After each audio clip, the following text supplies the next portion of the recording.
Imagine two companies running almost identical businesses. Same products, same costs, same day-to-day operations. Yet their bottom line profits can look very different. And often, that gap says more about how each company is financed, how it's taxed, and how it accounts for its equipment than about how well the business actually runs. EBITDA is commonly used to strip those differences out so you can compare the engines underneath. EBITDA stands for earnings before interest, taxes, depreciation, and amortization. It's a mouthful, but the idea is simple. EBITDA shows profit before four things are taken out: interest, taxes, depreciation, and amortization. To make that easier to see, let's place it on a simplified income statement. Start at the top with revenue. In our example, say the company brings in $1 billion. Then subtract the day-to-day operating costs of producing and selling the product before depreciation and amortization, $600 million. What's left is $400 million. That's EBITDA, the profit generated by the business before depreciation, amortization, interest, and taxes are taken out. From there, the income statement keeps going. Subtract depreciation of $60 million and amortization of $15 million, and EBITDA falls to EBIT, earnings before interest and taxes, of $325 million. Then subtract interest of $50 million, and you get pre-tax income of $275 million. Subtract taxes of $75 million, and you arrive at a net income bottom line profit of $200 million. That income statement view is the intuitive version.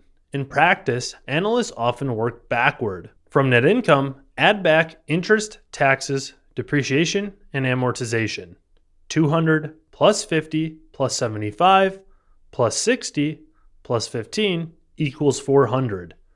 Or if you already have EBIT, add back depreciation and amortization, so 325 plus 75 equals the same 400. Same EBITDA, just different starting points. So why stop before interest and taxes?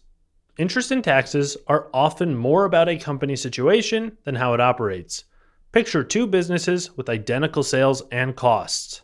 If one borrowed heavily and the other didn't, the borrower pays more interest, so its net income looks smaller, even though the underlying business may be just as strong. Taxes work in a similar way. They depend on rates and where a company operates. Removing both helps you compare the core engines side by side. Depreciation and amortization deserve a closer look. Say a company buys a machine for $1 million. It pays that cash once up front.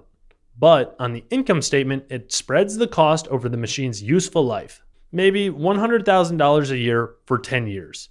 That yearly charge is depreciation. Amortization is the same idea for intangible things, like patents or software. Because no cash leaves the business for that same expense in those later years, EBITDA adds those charges back.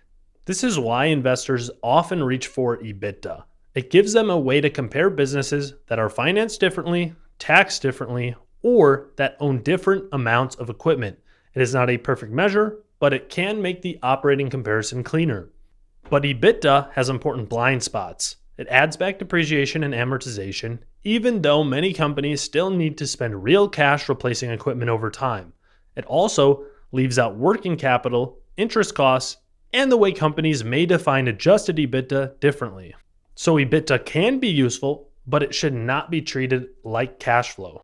EBITDA is often most useful for capital-intensive industries like telecom, manufacturing, or energy, where heavy equipment costs can make bottom-line profit harder to compare. It's also common when companies are being evaluated for acquisition.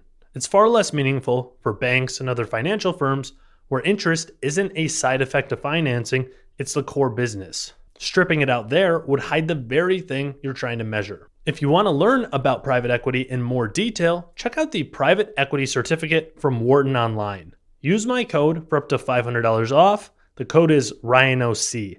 Go to ryano.finance/Wharton-PE. You can also find that link in the pinned comment and the description.